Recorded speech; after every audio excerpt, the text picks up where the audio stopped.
One of the most intriguing transitions that the Jehovah's Witnesses have made recently is a cultural shift away from being happy and really enjoying the life of being a Jehovah's Witness to this depressing, confused, just trying to get by. Every single time I talk to someone that is currently involved with Jehovah's Witness activities and is still in that world, they all, 100% of the time, say the same thing.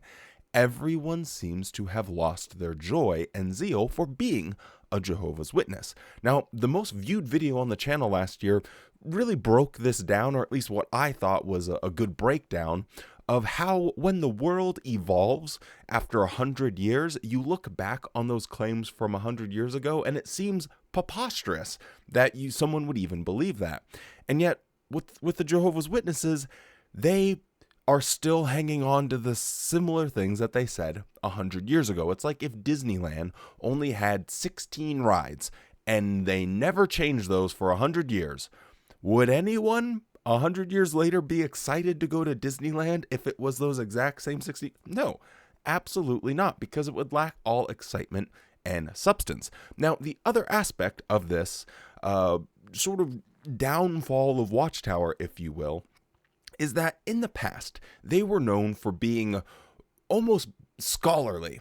They weren't scholarly, but they were known, or at least thought of themselves, as being real Bible students, getting to the nitty gritty. They knew their Bibles, they knew their doctrine, and all of that seems to have dissipated more and more recently. Again, when I talk to people that are in the organization, they say that people don't know the doctrine at all anymore. They're just kind of there because they were born into it, or that's just their social group. And that's about all they have going for them. A couple of weeks ago, someone sent me the most recent Circuit Assembly of Jehovah's Witnesses with a special guest speaker from Bethel.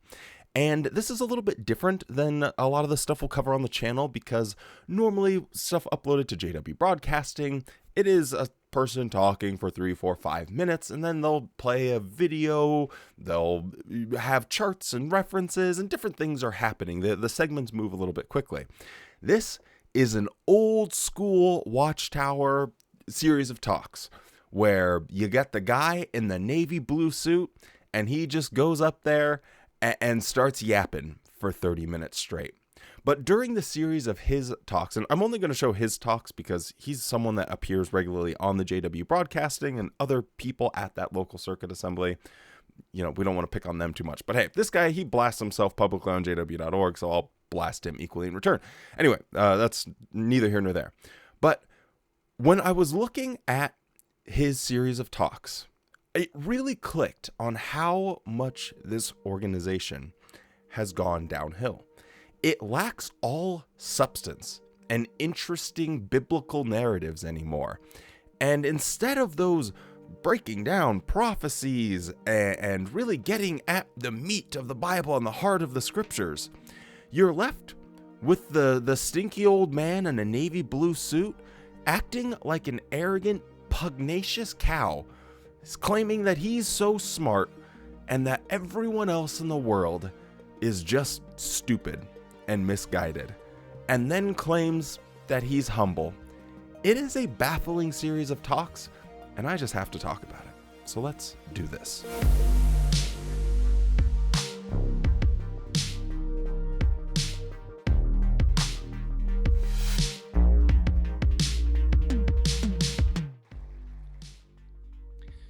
Perhaps you've heard the saying, no news is good news.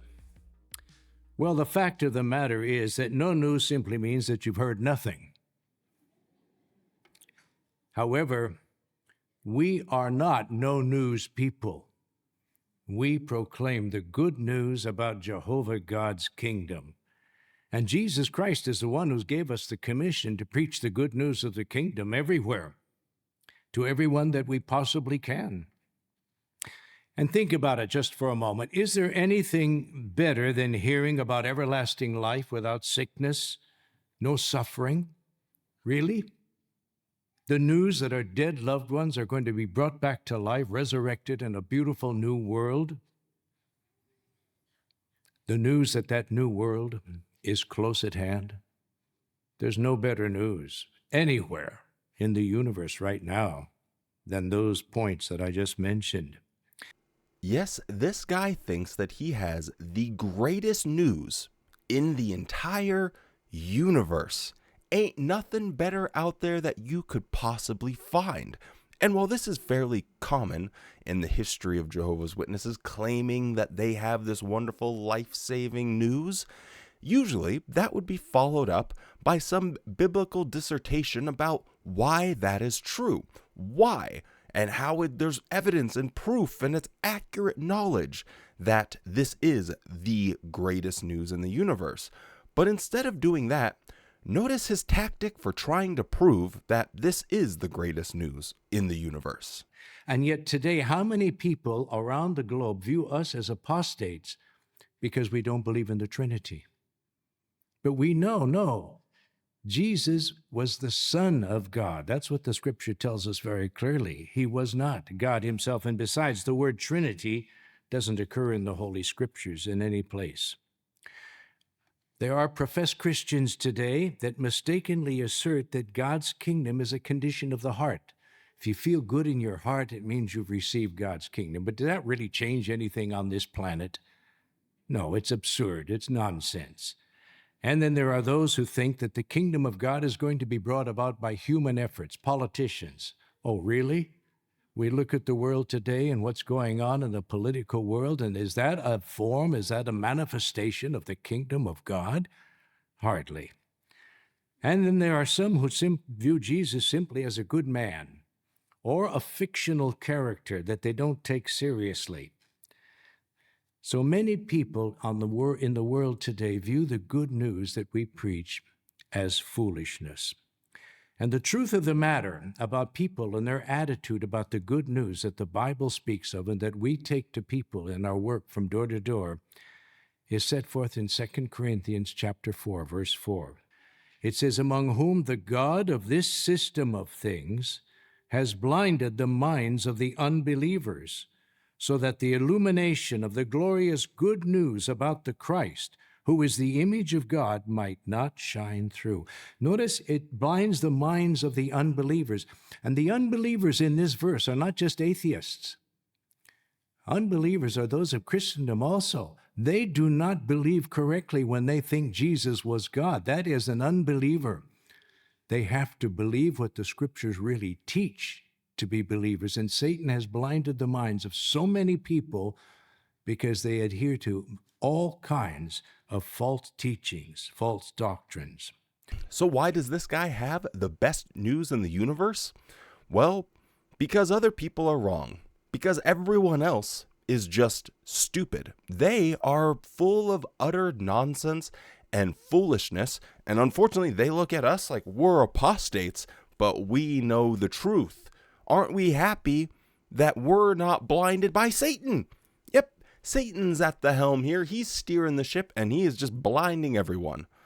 That is not offering any reason why your message in particular is true. You're just walking around saying, well, nuh-uh. That's his argument. And I know, like, this is all edited and stuff, so it's hard to, just, you can take my word for it, I guess, if you want. But he's not making any reasonable arguments for why their beliefs are true. He's just going on the attack and calling everyone else stupid. Everyone else in the world is just a dumb idiot that can't think for themselves. And that's going to be a pretty consistent theme throughout all of his talks. "For I am not ashamed of the good news." Now, we read that earlier. But now what does Paul go on to tell us? Why is he not ashamed? What's the value of the good news of God's kingdom to us? This is what Paul said. "It is, in fact, God's power for salvation to everyone having faith, to the Jew first and also to the Greek." To everyone having faith, really believing the good news that the Bible proclaims. You know, many people don't understand and don't appreciate that the originator of the good news is Jehovah God. It's not our origination. We're not preaching a message of our own development, our own making. This is a message from Jehovah God. This geezer will not stop saying the phrase, well, many people. I was going to put a compilation of just how many times he said it, but it got a little bit tedious. He is not quoting any sources. He's not giving an actual human being's opinion and why they're saying it. He's just off the cuff, many people say this and many people say this, and they're wrong. It's really frustrating and annoying to listen to. And then when it comes to their beliefs, remember, they have the best news in the whole universe that they preach. Well, they're not our thoughts, they're God's thoughts. So many people, everyone else out there is foolish, they're stupid, they're being led by Satan, he's blinding them. But me, I haven't been tricked by a doomsday cult. No, not this old sharp-eyed dude here. No, they would never get me like that. And how do I know that? It's because this message is from God. They told me it's from God, so obviously I'm not getting tricked, right? Hey, where did everyone go? We have the good news about the kingdom. We know what's coming into this world very shortly. And we glorify, we're delighted that we have this wonderful message to share with people everywhere. And there's another point to keep in mind. When Paul preached about the good news, he was preaching about Jesus Christ coming as Messiah and the coming kingdom. We preach the kingdom established in the heavens, and the end is very near. So our message has shifted to the degree that that kingdom is now established and ruling in the heavens. What a privilege we have. Oh, yes. We know where we are in the stream of time. Hey, this good news that we preach is about stuff that's going to happen in the near future. Brother, your grandpa would have given the exact same talk saying, oh man, I'll never have a grandkid. That's ridiculous because of the Bible and how we understand the prophecies. And because we have this good news, we know that where we are in the stream of times and that the end is very near. This guy's grandfather would have said that if he was a Jehovah's Witness. Now look at him. That is where this confidence gets you. When you elevate, where you think that the ideas you have are so infallible, so elevated that they're from God, they're the greatest thing in the universe. This is exactly what it gets you. You look like an idiot, an actual fool, because you've been saying the same thing and it's failed. You've been preaching this good news and it hasn't happened. The evidence is against you, and instead of providing evidence, you just go out and say stuff like this. This assembly program is going to help all of us take pride in the good news, to feel really good about it, and not to feel intimidated by people who may belittle us or scoff at what the Bible says. What those people do doesn't mean a thing to us. It doesn't matter at all. We're out to help everyone we possibly can and just share our hope with people everywhere. Anyone that would bring up the obvious problems in the things that you're saying, they're just scoffers. They're just people that are ridiculing us. And we don't care about what they say. I am made of adamantium, baby. Do what you want. You ain't gonna faze me at all because I know I have the truth. It's incredible when you could look at your critics and just say, should I look at what they're saying and think about it and see if maybe they have a point and think about how I can address it? Or just say, nah, we don't care about their opinions at all. This is one of the most obnoxiously arrogant talks. And he's trying to use it to build people's confidence to get excited about being a Jehovah's Witness. Because as I've said, no one is excited about being a Jehovah's Witness. And this is not going to do it there, Chief. This is not going to accomplish the goal of, man, I shouldn't be ashamed of preaching the good news. Well, maybe address the reason why people are at this time in 2025 feeling ashamed more than ever of identifying as a Jehovah's Witness, at going out knocking on people's doors and saying that the end is nigh. Maybe you should address the elephant in the room, and that's, haven't you guys been saying that the end is near for over 100 years? Didn't your grandpa say the exact same thing? Didn't your grandfather sell his house and say, oh man, we got to start pioneering and we're all going to live in a camper because man, the end is right around the corner. And now look at you, you dum-dum. It is crazy how interesting the transition Watchtower is making, because before there would have been this dissertation about why, the reasons why, and when they pointed to other religions, a famous thing that Jehovah's Witnesses were very well known for is they would disprove everything with the Bible. And when they pointed to other religions, they would say, this is why what they teach is not biblical, and this and that, and here's why what we teach is biblical. This is just assertion after assertion. We have the good news. Everyone else is wrong. God is with us. Satan is with them. And you should just listen to us. And the only thing I sense here is an overwhelming insecurity. Brother, I think you need to take the L. You and your buds over there at Watchtower HQ have been misleading people for far too long. And if you would genuinely believe that you want to do the right thing and preach the good news, and as you just said there, help people, you genuinely want to help people, then be honest with them. Don't just keep feeding this annoying, supercilious lie where you just put your nose up and look down at everyone else because you think you're just the greatest thing on the planet. And we know also that enemies of the truth frequently will try to intimidate us and make us feel embarrassed or like we're small and ignorant. We don't really know what life's about, what's going on.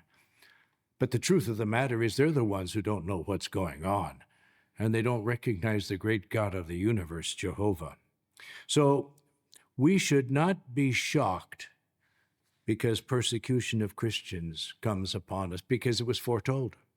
Paul wrote to Timothy, he said that all those who desire to live with godly devotion will also be persecuted. That's found at 2 Timothy chapter 3 and verse 12. If you feel small and ignorant and intimidated, it might be because you don't have the truth, you are small, and you are ignorant.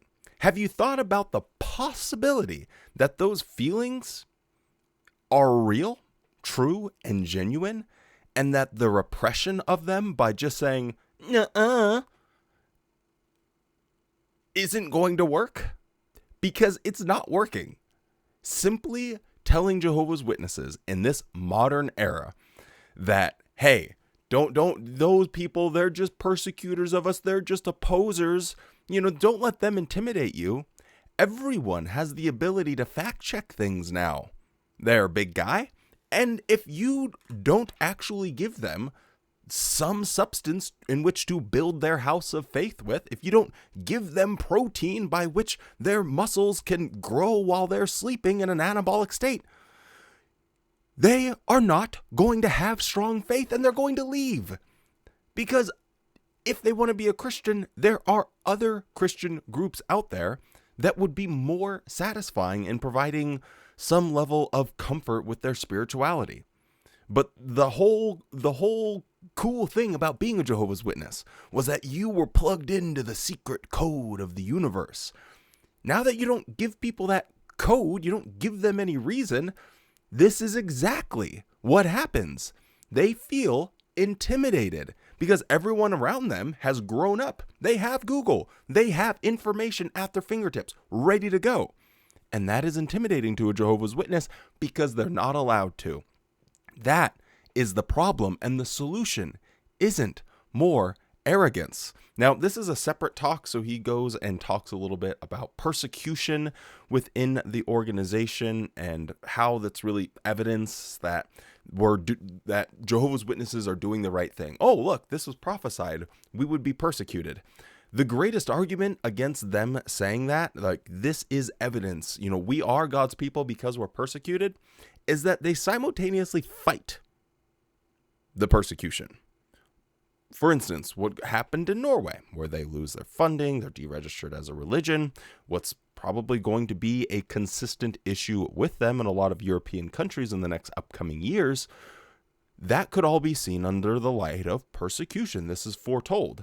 And yet Jehovah's Witnesses are fighting this in court. They're saying, no, no, no, no, no, no, please, please, please don't do that.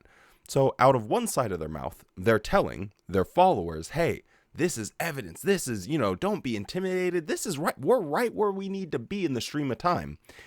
And yet they speak out of the other side of their mouth because they also want to protect their business assets. And yeah, it's pretty much that simple. And another point to keep in mind when such persecution comes, we refuse to give Satan the satisfaction of seeing us ashamed of our God and of the good news. That would be absolutely ridiculous for us to feel ashamed of the great God of the universe. No, to the contrary, we're very proud. If we have to suffer for the sake of the good news, we suffer, we go through it. But we don't mope about and feel sorry for ourselves. We stay strong and happy in our service to Jehovah. Well, the governing body sure did a bang-up job at making Satan very satisfied, under his logic here, when they sacked Tony Morris for his comments on the Norway case, saying that we are never going to change. Then they get rid of him and try and start making changes immediately. Wow, just cowering in the fear of persecution, and to do so silently, to be like, let's try and, we don't know for sure, maybe there was other things at hand, we always have to qualify it, but it seems readily apparent, at least in my eyes, that those comments that were made by him, compounded with his JW broadcasting about education, were the perfect recipe to make him the scapegoat, to make him go out sad, to just be like, you know what? Let's just make Satan happy, tuck our tail between our legs, and get rid of one of our comrades, and not have the strength and character to be able to say, hey, we made a mistake. We've messed up. The shunning policy isn't real. We know it's hurt a lot of people, but we're going to try and be better in the future. Instead of saying that, they kick out Tony Morris, make Satan, again, by his logic, old Bill here, big old smile on Satan's face because the governing body are cowering in the fear of this persecution. And they tell Jehovah's Witnesses, oh no, stand up, be proud, be strong. And yet they cower in fear in the face of it themselves. Pretty telling. Always ready to make a defense before everyone who demands of you a reason for the hope you have. So when people want us to, well, why do you do this? Or what's your purpose? We want to reply. We want to tell them why. But notice how we have to do it. What Peter said here, doing so with a mild temper and deep respect. So not sarcastically. We don't try to belittle others that we feel are ignorant about the scriptures. No, we would love to help them if we can. So if we're always respectful, but we speak the truth, we're not fearful of speaking up. We show our love for others by also looking out for their well-being, the well-being and the interests of others. I would wager my left testicle, maybe even my right one, that these goofballs have received tens of thousands of inquiries about what happened to Tony Morris. Did they decide that they wanted to stand up and make a defense, to give an answer to people that were asking questions? I could be wrong on this one, but I do not see a situation where Tony Morris just disappears like a fart in the wind and people aren't asking questions about it. It's such a strange and bizarre situation. It would have to evoke some kind of curiosity. And that curiosity must have gotten filtered through the grapevine, whether it was through the elders and then to circuit overseers and just like them telling circuit overseers, hey, there's a lot of people asking about this. Do you know anything? Do we have any answers? Oh, okay, well, let me contact the branch. And just getting nothing in reply. Now, again, he's still going on about this exact same thing where he just calls everyone else ignorant. We go and we're trying to help people, even though they're ignorant and misguided, but we don't belittle them. Mother sucker, you have been belittling everyone but your organization. You call worldly people looking to wealth and power and governments, they're all stupid and misguided by Satan, ignorant of what the Bible actually teaches. But we don't want to belittle them. After you've just spent, I guess he spent like 45 minutes belittling other people that aren't the tippity top of the organization. So yeah, this talk is really strange, but I also enjoy it just from the standpoint of really understanding this diabolical slide that Watchtower has made into just old guys in their navy blue suits ranting and shaking their fists and yelling, but not having anything to say anymore. To boast in Jehovah God is totally different from the way that many boast about themselves. There are many people who have an inflated opinion of themselves and their own importance, even of their own achievements during this lifetime. Many boast about their plans for the future and all they think that they're going to accomplish. However, the boasting by men in themselves and in others, in organizations of the world, really is futile. It's unwise to put our trust in this doomed world in which we live. I'm almost speechless that he could say this with such swagger and confidence. It takes a special type of delusion to be able to deliver this and not just get like wide-eyed, like, what am I actually saying? People boast for their plans for the future. Kind of like when we boasted that we were going to build all of these kingdom halls and we needed support and we needed to bring in X amount of money. And then we didn't deliver on those boasted plans of the future. Nothing.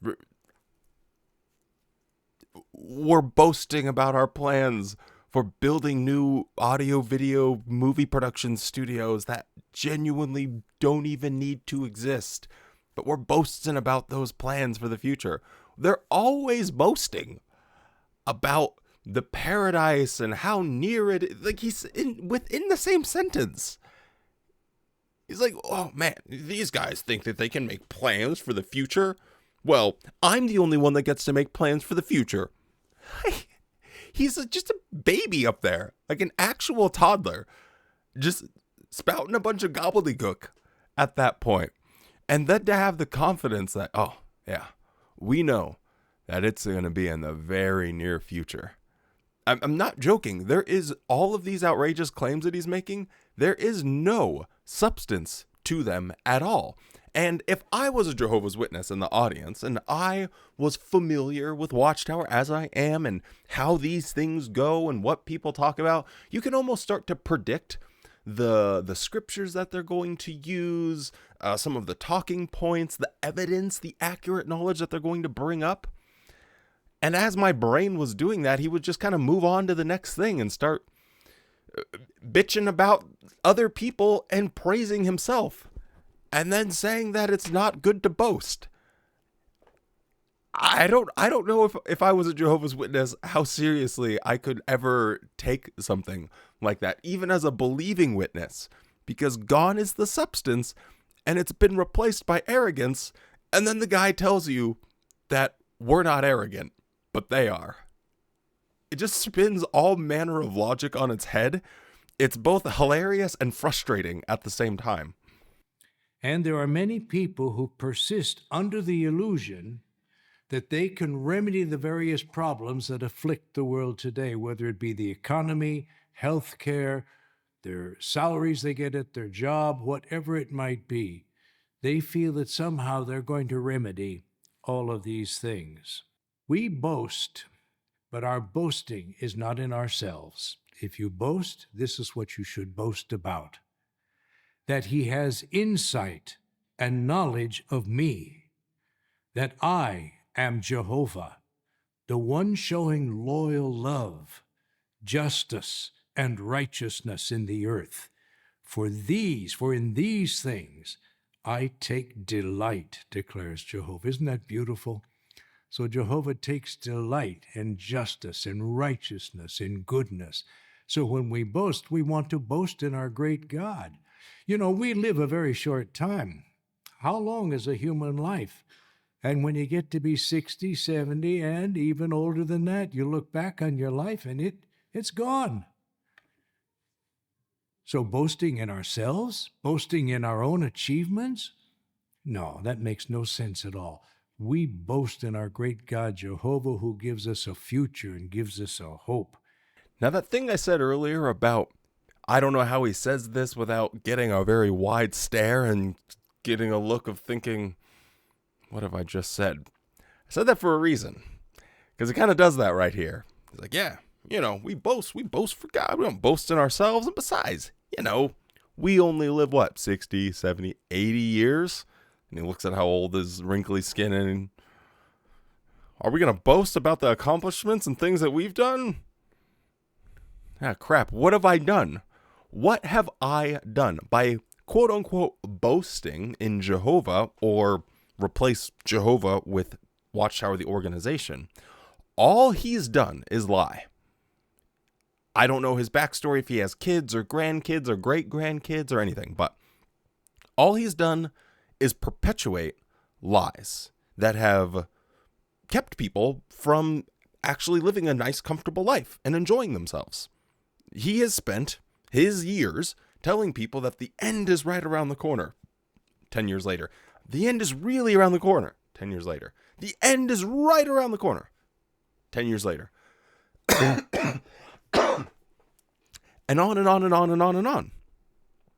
This guy has done nothing more than perpetuate a stupid lie that gets dumber, gets stupider as time goes on. The farther away you are removed from the inception of the Jehovah's Witness religion, and with each successive generation that goes by every 20 years or so, when you have a new group of fully autonomous thinking people that are like, okay, they grow up in it and they're, get baptized, they're 11 years old, 12 years old, they have no idea what's going on. By the time they reach like 18, 20, and then, okay, start the clock then. By the time they're 40, now they have kids. Boom, set the cycle again. So you have generation after generation after generation after generation after generation after generation after generation. And they've all been lied to. And that, Bill, is your legacy. That's what you want to boast about. Other people that were trying to make the world a better place, whether for themselves or for their family or for greater humanity. Some real high achievers out there. You sit there and you spit on all of them when what have you accomplished? What has your lies accomplished? What good has it done anyone? Trying to keep them from going to college. Trying to get them to pioneer. How many people, Bill, have you influenced to become a Bethelite?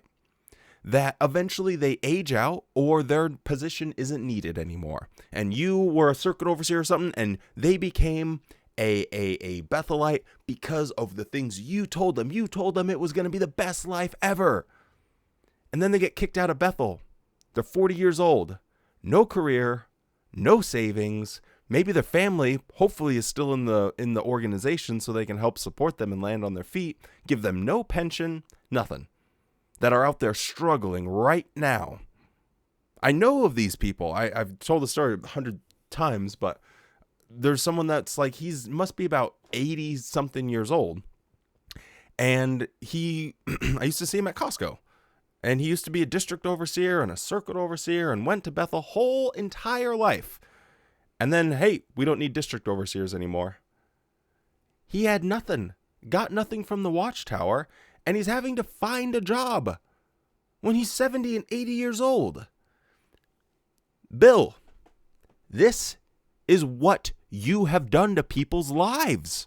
This is real human beings' lives that you've affected with your lies.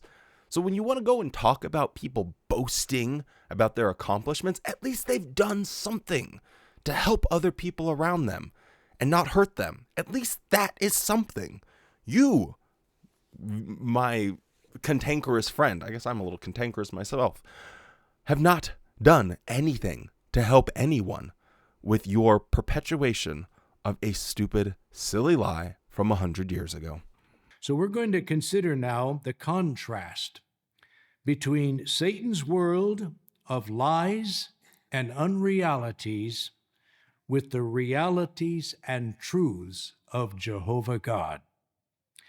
To get started, the world that we live in is filled with unrealities that lead to disappointment. Promises by prominent men in the world of so many things, but it leads to disappointment. They're unable to fulfill their promises. Just as an example, material security. Man has a big bank account, great job, nice house, owns a number of things. Is he always going to have them? What can take place? Out of the blue, time and chance can strike.